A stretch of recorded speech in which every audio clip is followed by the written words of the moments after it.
Good evening, all, and welcome. Tonight, we're going to be heading to the realm of the paranormal for a collection of ghost stories. Before we begin, don't forget to like the video if you enjoy it, and most importantly, subscribe, as a big number of you who actually watch aren't. So feel free to do that if you like the content. But for now, it's time to get comfortable and let the darkness take control. My father, at 55, is strictly against the whole concept of ghosts. Not a spiritual bone in him, he's a man of science. My mother, however, is spiritual in nature and believes heavily in the supernatural, and always has. There was a story I was told by my grandmother, on my mother's side when I was young, that my father had been too scared to tell anyone. When my brother was newborn, my mother took off one evening for important business, leaving my father in charge of my brother for the evening until she returned. Halfway through the evening, my brother started crying over the monitor, and my father got up to help him calm down. Only he hears him calm down on the monitor, and quiet hushing from a woman's voice. She begins singing, and my father is put at ease for a moment. But then he remembers my mum isn't home. He rushed to the bedroom to find a woman with long, red hair similar to my mother's, shushing the baby over the edge of the cradle. She's singing softly, similar to how my mother does. He is frozen in the doorway, unmoving, unable to protect his child from the presence of the stranger in his own house. She looks at him, and her face is shrouded in darkness, as if it's purposefully hidden from his vision. The baby is silent and breathing softly, clearly unharmed and alive, just calm. My father said she simply took off out the window. He checked on the baby and he was fine. My brother, now 20, was fine. He was unharmed, breathing perfectly and sleeping. My mother got home and my father recounted what happened to her. Of course, my mother assumed an ancestor or something had come to visit her child in her absence, but it was never explained. I asked my father about it when I got older, just to make sure it wasn't one of those tales your grandma tells you when you're young. Sure enough, he tensed up and started telling me that we don't have to talk about that night. Eventually, he confirmed my suspicions. It did happen. He still just isn't exactly sure what happened. When I was 15, my best friend left the country for a year and left me a key to her house. That was fantastic news, as I would use the key to let myself into her house when me and my boyfriend were, in quotation marks, at the movies, and we would just hang out there and chill. Strange stuff would happen there. In the past, we heard water faucets open and whatnot, but being a big and old house in a third world country, we shrugged it off. Until one night. We were in what was my friend's bedroom when we heard someone at the door. Right off the bat, me and the boyfriend think it's my mum who followed us and that we're gonna get in trouble. We look out the window and notice there's no car or anything outside, and ask each other if by any chance one of us didn't lock it behind us. This is happening really fast and we're both starting to freak out. Could there be a burglar? Or worse, my mum on the other side. The door handle is being jiggled, and it seemed like someone is trying to crank the door open, and my boyfriend and I agree to just open the door and push through and run outside non-stop. The door opened outwardly, so we thought if we pushed hard enough, we would mess up whoever was on the other side. Well, while the jiggling was happening, he unlocked the door and we both pushed the door open. It slammed. We ran and got into his car. While we were running down the stairs, I looked back and saw the door open and no one there. While we were freaking out and driving away, I bring this up and he says he also saw the door open and heard how it slammed against the wall. This was over 17 years ago. Whenever we tell this story, we call each other as proof that it happened because it was unexplainable. We obviously never went back. Funny thing is that a month or so later, my friend's dad came to the house for a few months and had to call a priest apparently because he kept hearing footsteps and the jiggling of the door.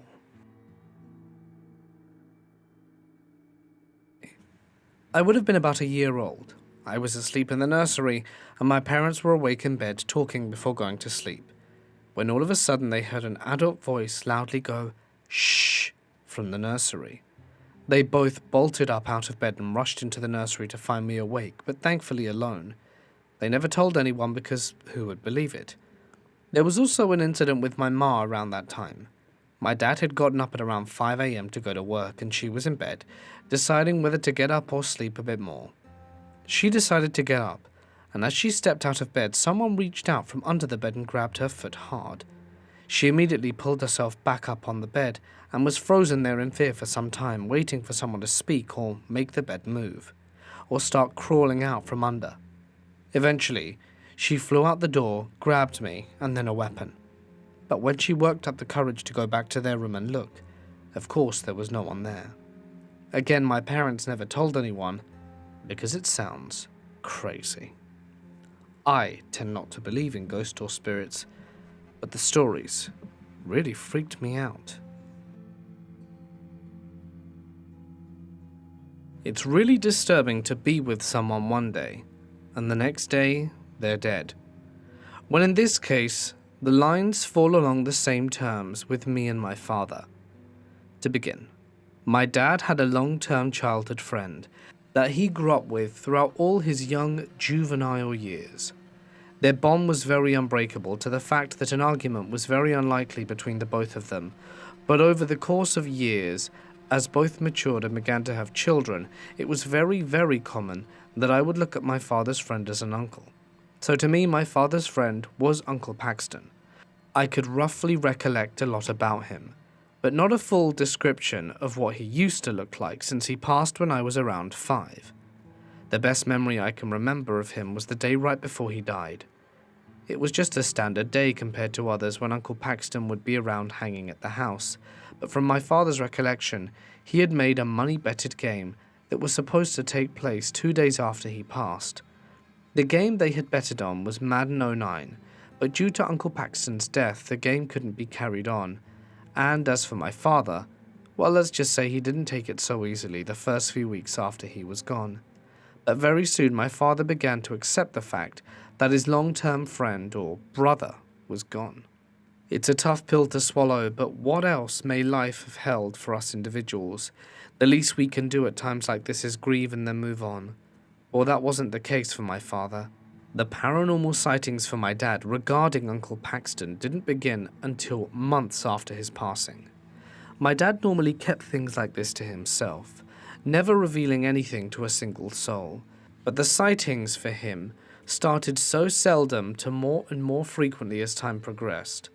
My father would recall sightings at various functions, to other sightings like the gas station or in his dreams, the store, and he even saw him through the rearview mirror in the back seat of his car.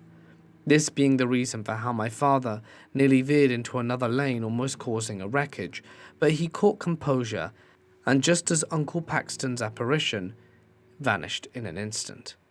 He said that every time he saw him it was in silence. He was never trying to relay a message to him through his hands or anything else. He was just silent with a blank expression.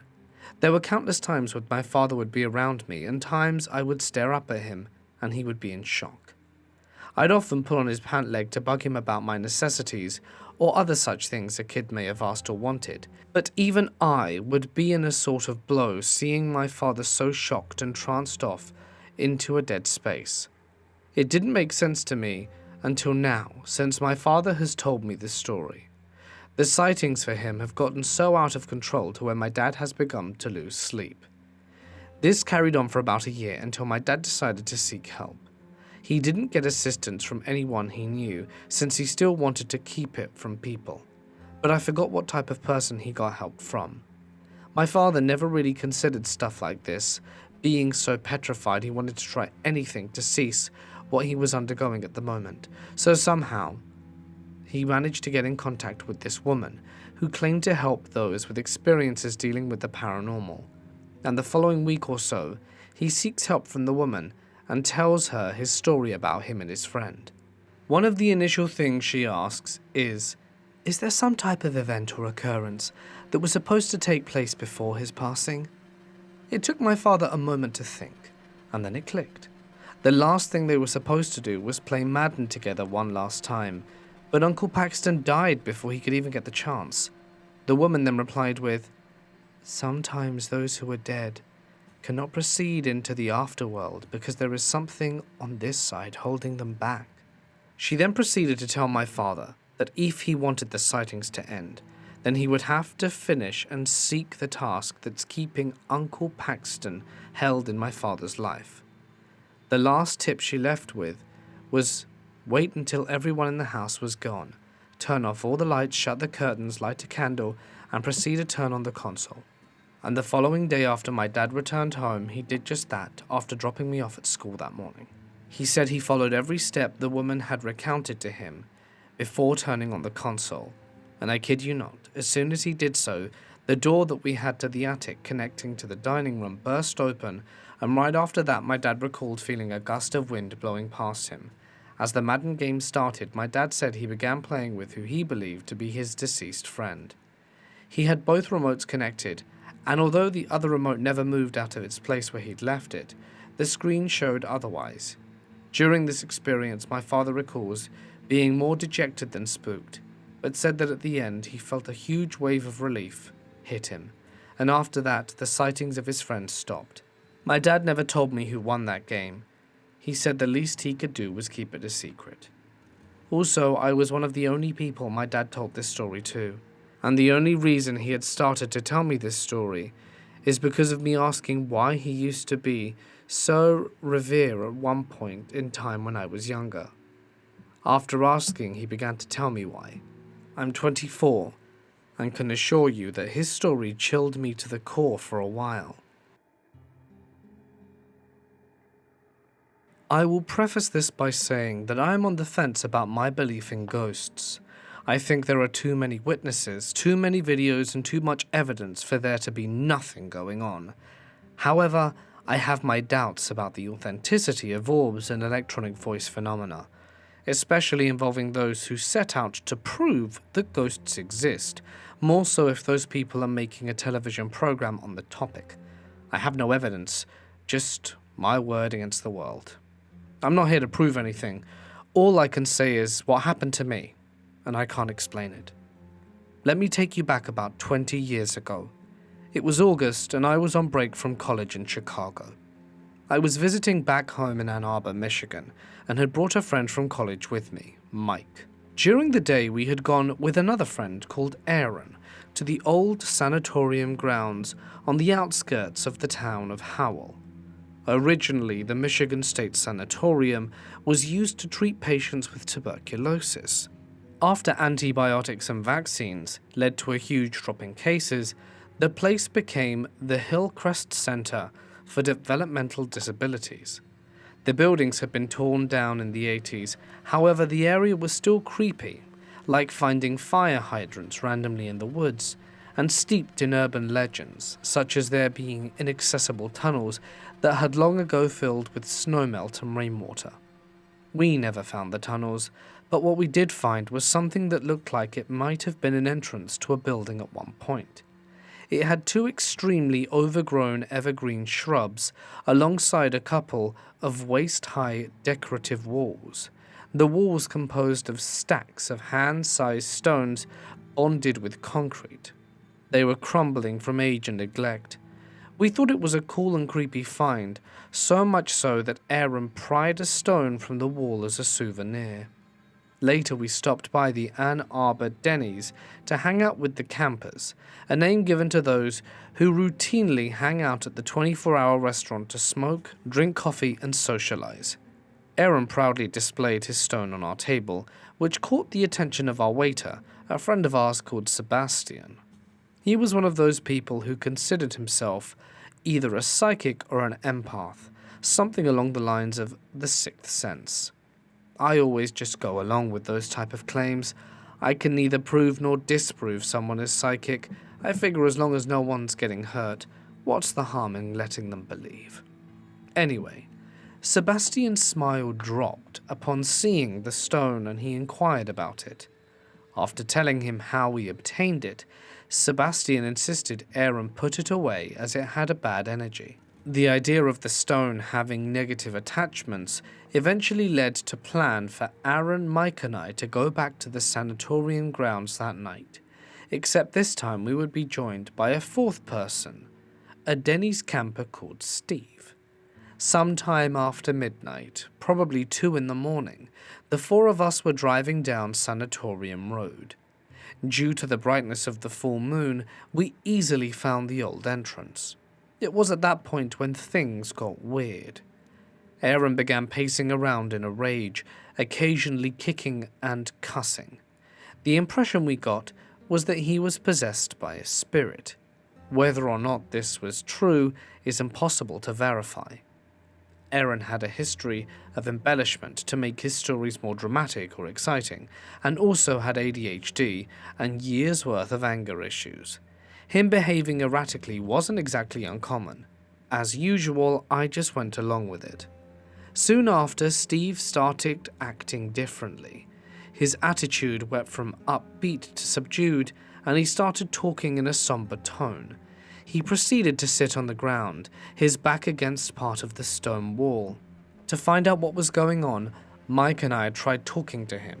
While he acknowledged our presence, he acted like we were strangers to him, but not in any alarmed or reprehensive way. It was like if you tried to start up a conversation with a stranger sitting next to you on the bus, polite but withdrawn, cautious perhaps. Now, I didn't know Steve very well. I didn't know if he was prone to embellishment or lying to get attention, so I tried asking him if he knew anything about tuberculosis. This was a test to see if there was a spirit possessing him. My logic being that Steve probably didn't know the history of the place, but perhaps a patient who died there may have a response to a question about their ailment. He replied that I should check on my friend, referring to Aaron, who was by then growling while stomping at the side of one of the walls with such force we thought he was attempting to knock it down. Then Mike clutched at his chest. He fell to his knees, saying it felt like someone was squeezing his heart. This, to me, was perplexing. We knew Mike pretty well. He was an Eagle Scout and a devout Catholic. I never knew him to lie nor embellish. I could see Aaron and possibly Steve playing up with the idea that they were possessed, maybe a prank, or perhaps playing up the suggestive nature of wanting to have a supernatural experience so badly you believe you're actually having one. The same way if a person is told that they are in a haunted house, the person is more inclined to think they feel a presence. Mike, however, never struck me as that type. He seemed to have some empathic ability to at least sense those around him. I know this because I like to play a prank where I walk very quietly and stand an inch or two behind someone without them knowing, so that when the person turns around, they bump into me and are startled. However, I could never get this to work on Mike. Every time I tried, he would say hi to me, letting me know he could sense me behind him. Maybe he could sense me, maybe he saw me in the reflection of his glasses or something like that. I don't know. As usual, I just went along with it. Before long, things started to wind down. Mike was feeling better, Aaron and Steve were returning to normal, yet I hadn't felt or seen anything. So I stepped away from the entrance area into an adjacent open field, still unsure if anything I witnessed was real. I was curious if I could sense something, so I went into a sort of meditative state, just opening myself up to my sensations. After a few minutes, Aaron, Steve, and Mike came my way to return to the Jeep so we could get going. I joined them as we walked, and I felt this heavy, dark feeling come over me. At some point, Aaron asked me a question, and when I replied, he said he didn't sound like me. Not a different voice, but more like my tone, like when Vincent D'Onofrio's character snapped in Full Metal Jacket. The way he talked was how I spoke, and the feeling of sanity lost in anger was how I felt. Mike would later tell me that at that moment he couldn't sense me anymore, which really alarmed him. As we drove out of the sanatorium grounds, my mood got darker and darker. There was just this building rage inside of me, and once we got back to the main road, Aaron stopped at a gas station. As he went inside the store, I climbed out of the Jeep and proceeded to repeatedly punch the passenger seat. I'm talking a red-faced, teeth-clenched, growling, frenzied assault. After a while, I ran out of steam, and with it, the anger was gone, and felt slightly drained after, but otherwise fine. Aaron later told me that he was worried that if I went too far from the sanatorium grounds while I was still experiencing whatever this was, that it might bond with me forever. I don't know if that's true or not. I can't speak for what happened for my friends. All I can say with certainty is what happened to me. Was it possession by a ghost? Did something lingering, negative attach itself to me? I don't know. What I do know is nothing happened to justify such anger. Nobody said anything, nothing bad happened to me. Everything was fine, and then it wasn't. And that is something I can't explain. On a side note, in the 2 decades since this happened, the old sanatorium property has been turned into a neighborhood of luxury housing. I haven't had any confirmed reports of paranormal activity from residents of that neighborhood, but I wouldn't want to live there, that's for certain. Let me tell you a story about how a ghost harassed me when I was a child. When I was 10, we moved to a new house in the country. A cozy, homey place, very comfortable. When I think of home, I think of it, and I miss it often.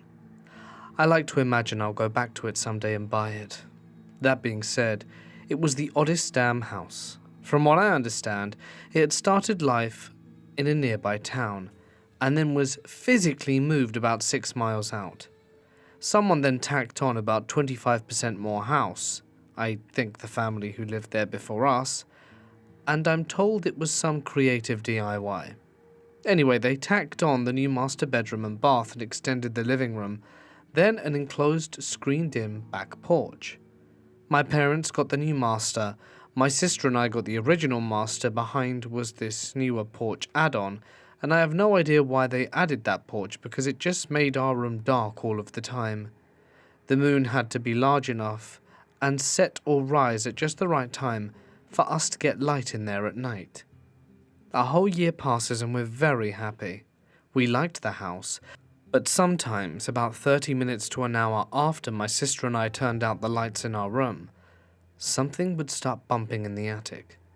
Big thumps. Like someone with 2 peg legs started going round in circles. My sister and I called the thump bumps. We made up whole stories about them. Honestly, I think if my unexplained experiences had remained this simple, I would have chalked it up to rats, which we definitely had. The thing is, I've since dealt with both rats, wild and tame, and while it's not impossible for them to make such sounds, why constant circles? Why did it sound so heavy?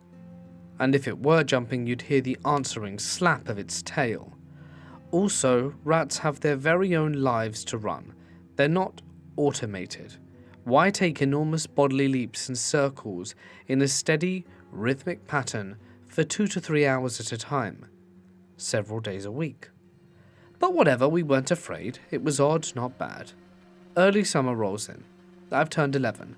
And I woke up suddenly one night when I heard someone doing dishes, running water, dishes clinking against one another, and normally I would have seen some light on in the corridor wall, but it was black, which meant someone was doing some dishes in the dark. I glanced at my clock, 2 a.m. I was thirsty, so I may as well check out what's going on. Just as I turned the corner from the living room, the sound cut off like someone had hit stop on a cassette player. There was no squeak of the faucet handle being twisted, or the stream slowing to a trickle of the dishes being set down or anything. The sound stopped, mid-splash, mid-clink, and I was left in complete silence. Nervous but now committed, I slinked into the kitchen. The sink was bone dry, and everything clean. Why shouldn't it have been, when we had finished the dishes the night before? I still have a clear memory of the moonlight glinting off the faucet. I didn't know what to think, but nothing seemed awry. I drank my water and went to bed. I don't know how long passed, only that it was summer and a Sunday. That morning I had been playing with my toy dinosaurs, of which I had 5. I lined them up on my bed very neatly before heading off to church. I was the last one out the house because my dinosaurs were important business.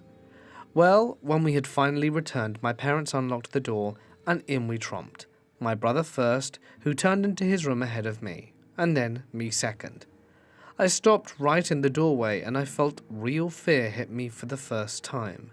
My dinosaurs were no longer lined up on my bed, but scattered across it, like they had been played with. One of them was lying underneath the bed. One was lying halfway under my pillow, and one was lying at the foot of the bed. Worst of all, my velociraptor had been jammed together with the iguanodon, like they were locked in battle. This one bothers me a lot, because it's scary no matter how I interpret it. If it wasn't spirit shenanigans, then who did it? Dad was unimaginative, Mum was busy, and although my sisters and brothers would be excellent suspects, the last one out the house was me, and there had been no time for anyone to come in and mess around with my dinosaurs. I still asked my sister if she'd done it, and she said no. The most logical thing to think is that a stranger broke into the house, only played with my dinosaurs after seeing how cool and awesome they were lined up, decided to leave after regretting it, and then did so, leaving, which frankly is a terrible thought. In fact, there is nothing scarier than a human being, and I prefer ghosts to them any day, but I guess I'm getting off topic now. So I'm seriously unnerved connecting the dots. I don't know what they suggest. I put my dinosaurs away and told no one. Well, not long after, I wake up in the middle of the night. It's an unbelievably dark room, but this is normal. I was very cozy, deliciously rested, safe and snug. One problem was my left arm was sticking up out of the covers at an awkward angle, like I was trying to slap the ceiling. It was actually uncomfortable, but I was so relaxed that I didn't want to even move or put down my arm. Suddenly, a warm adult hand presses down against mine. It drags it down against my palm. The ball of their hand catches on the ball of mine. The skin is rough, almost moist, and I can feel all the fingers. It drags off all floppy away, and it was like being high-fived by a zombie. I jerked my hands under the cover, and I'm now wide awake. I stare into the inky black and listen intently. I realize I didn't hear my sister breathing. I couldn't hear anything. Oh God, I wanted to hear something, anything. I lie there, not daring to move a muscle, straining my eyes and ears. I was certain there was a person there in the darkness, but I couldn't hear them at all. I was sure they'd speak. They'd have to speak, right? You don't high-five strangers in the night. I waited a while and fell asleep. And when I woke up the next morning, I didn't say anything about it to anyone. I listened to everybody at the breakfast table, and no one mentioned coming to my room or seeing weird strangers in the night. I honestly didn't know what to think about it. I had been wide awake, I knew it. A sleepwalker perhaps, maybe my sister or my mum, but no one I knew was a sleepwalker in the family, and I decided to put it behind me. That night I woke up again, and there's a bit of moonlight, but thanks to the porch, it's a mere sliver on the windowsill behind me. It spent all of its strength just getting there and can illuminate nothing, and this time I felt like I was waiting. I tried not to wait and told myself I woke up in the middle of the night all the time, and was not going to give any more high fives to people at night. I had my arms under the covers and everything. A few minutes go by and I hear my brother shuffle out of his room, and I immediately relaxed. Oh, thank goodness, it was just him, probably going to the bathroom. But instead of walking to the bathroom, which was right across from his room, he went to the end of the hall. Okay, he's getting a drink, fair enough. But then he turned around at the end of the hall and shuffled back. This is where things get weird. He reached the door to my room, then turned around and shuffled back to the end of the hallway, then turned around and shuffled back towards my door. He then did this about 4 to 5 times, and I was getting increasingly more concerned. Finally, I sat up in bed. The shuffling had reached my door once more, and I could see nothing. "Sam?" I asked. "Are you okay?" There was complete silence. My heart started crawling up my throat. And then the shuffling began again, but this time on the other end of the hallway. I fly under the covers, which is where I lied for an hour, while a barefoot ghost shuffled back and forth. My door was open. It could come in, and it could even see me. But you know what? I ended up falling asleep. All it was doing was shuffling, and the sound became tiresome, and I was tired. I guess it wasn't that bad. The next morning I am again left in a conundrum. Do I tell someone? What the hell does one say to something about this? I didn't know what I wanted. I didn't even know what it was. I wasn't even sure I could trust my experience. It was so strange. For the record, my family was one step above Christian fundamentalism. Southern evangelicals believe in a spirit word of black and white. Either a spirit is God's or it's the devil's. There's no middle ground. They also don't tend to believe that ghosts are returned dead, but actors of spiritual anarchy, to confuse the faithful and lead them astray. While I was an extremely devout child and I'd read a lot about the devil, and how it came in groups and they were destructive, and they caused mayhem. And my spirit thing had exercised in the hallway and high-fived me. I wasn't really sure how I was going to categorize that. I woke up that night wide awake. This time there was no waiting. The shuffling started at the far end of the hallway. It walked up to the door, and it did not stop. It walked into my room. My bedroom's floor plan was like so. My sister's bed towards the inside of the room, and my bed sat in front of the hallway. There was an E-shaped walking space, and my new shuffle body was like, hell yeah, I love to shuffle in pathways shaped like a capital E. It was summer, and I had thrown off everything but a single thin sheet. This creepy thing began poking me through the sheet. It poked through the side of my arms and legs and hips. It had a lot of fingers, but generally it would poke me on the side it was walking. The fingers were small. I kept hoping I was imagining it. Maybe it was the fan. Let it just be the fan whiffing on the sheets. Did I fall asleep this time? Absolutely not. I lay there still, barely able to breathe. I don't know for how long. I kept hoping my sister would wake up. Eventually the room started lightening. Dawn was coming and I started straining my eyes. Soon it would grow light enough for me to see my tormentor. The shuffling stopped at the head of the bed, and I heard 3 drawn-out sighs in a woman's voice. Each one was identical to the one before, like a recording being played, and just like that, was gone. I launched out of bed, and to my surprise my sister followed me immediately. I was angry at first, like, "You mean you didn't do anything?" She was 9. I threw myself into my mum's bed and started babbling about ghosts. There were ghosts in my room. It was walking around my bed and touching me, and I sighed, and it high-fived me, and why wasn't my mum looking concerned? Why did she look crabby? "Please stop," she said. "You're going to scare your sister." I turned to my sister, and she stared at me blankly and said nothing. I realized she must have just jumped out of bed because I had disturbed her, not because she had been awoken by the ghosts. This was beside the fact. My mother didn't believe me. I hate to admit this, but I would routinely lie as a child. I'm not talking about mundane activities like whether I had cleaned my room or finished my homework.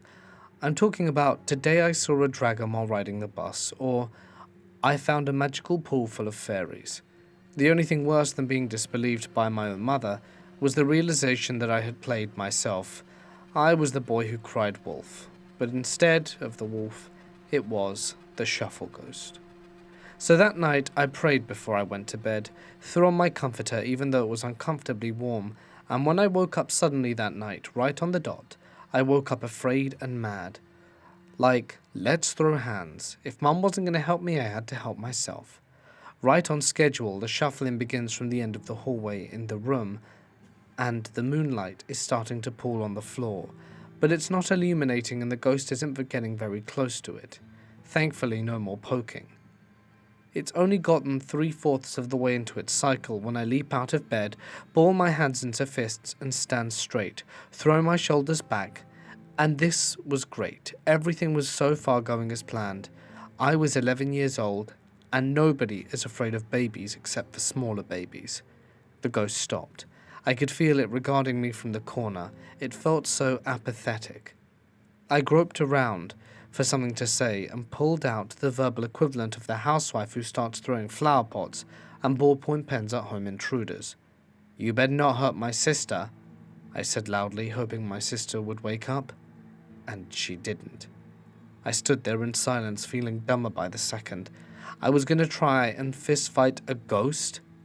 After a few minutes I lay back down, and just like that, the shuffle began again, and I spent the rest of the night wide awake and in despair. Again, as the dawn of the light began to fill the room, and just before I could see anything, the ghost sighed 3 times and was gone. Again I sprang out of bed and marched to my parents' room. My dad had come home the night before. He often worked faraway locations at weeks for a time, so as I tried to tell Mum what happened, he leaned up on an elbow and listened, and he believed me. My mum tried to tell him that I said stories like that all the time. I don't remember the exact gist of the conversation, but he prayed with me and I felt better. That night was Wednesday night, so church. Dad put in a prayer request for me and sang a special song he'd selected and mirrored my fears. I'd felt so seen and cared for, and that night he prayed over my doorway, asking God to put an angel there. He also told me to say if the ghost showed up, and I went to sleep elated. I woke up again that night, this time buzzing with excitement. Was I about to see a ghost fight an angel? The shuffling started as usual at the end of the hallway, and as it grew closer, I was so afraid that I may have to face the ghost myself, and I waited for a sign to see the prayer had worked. Shuffles straight through the door, didn't even hesitate, right beside the bed. This time, the moonlight fell far enough so that I should have seen something walking or pressing into the carpet at least, but my heart sank. The shuffle stopped right beside me. I could feel it regard me. "In the name of Jesus, get out and never come back." There was a huge silence, and a long woman's sigh identical to the ones before, and like that it was gone. I was able to sleep the rest of the night, and the next morning I raced up to my dad and gave him a huge hug and told him it had worked. I have to interject a note here. I'm no longer evangelical, but in fact an atheist. This one experience kept me religious longer than I might have been otherwise. It was also the seed of doubt and thought, because, like a bad horror movie, it didn't end. About 6 in the afternoon, I was sitting in my brother's room, reading a racist primer from the 50s, as one does. I started to feel uncomfortable. I felt like I was being watched, and I couldn't pay attention to the text. I wanted to get up and leave, but when I really thought about it, I got a bit tetchy. No, there's absolutely no reason for me to leave, so I won't. I started staring at the page again, not doing any reading, as the uncomfortable sensation grew on me. And then from the door, a man's sigh, but it was like the woman's high-pitched sigh, but down. I flung the book and sprang, and when I hit the doorway, I passed through a heavy coldness and was stepping through a door. As I walked into the living room, I marveled. Dad was watching Wheel of Fortune turned all the way up, and my brother was on the computer. My mum and sister were cooking and conversing loudly. When I had been in that room, I hadn't heard anything. It had been completely silent. After that, all obvious weird activity dropped off. It didn't end, though. A number of small, bizarre things followed me into my mid-20s. At one point, I had a customer tell me I had an angel, and I said, haha, no thanks. I have many theories as to what they are. Mostly, I want nothing to do with it, but I'm not going into any haunted houses. I don't trust something that can look or sound like anything it wants. I can't understand its motivations, and that alone is reason to stay far away. I became an atheist and was able to explain away a lot of nonsense I had thought was a miracle when I was a child. But I still haven't been able to explain this, and honestly I'm kind of grateful. It keeps me humble. I feel like it truly was a rare experience. Hey guys, it's Mort here, and thank you so very much for listening. I appreciate you guys making it to the end of the video. If you enjoyed today's content and aren't subscribed, need I say more? Thank you all so much for watching, for real. It really means the world to me. Thank you. I love entertaining you guys and hope you were entertained.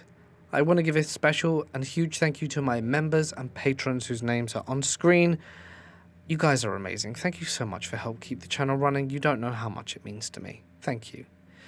And if you'd like to be on this list, just follow the links in the description. If there's a story also that you wish to share, you know you can email it to me or post it on my Reddit page. Links in the description too. That'll explain how to do so.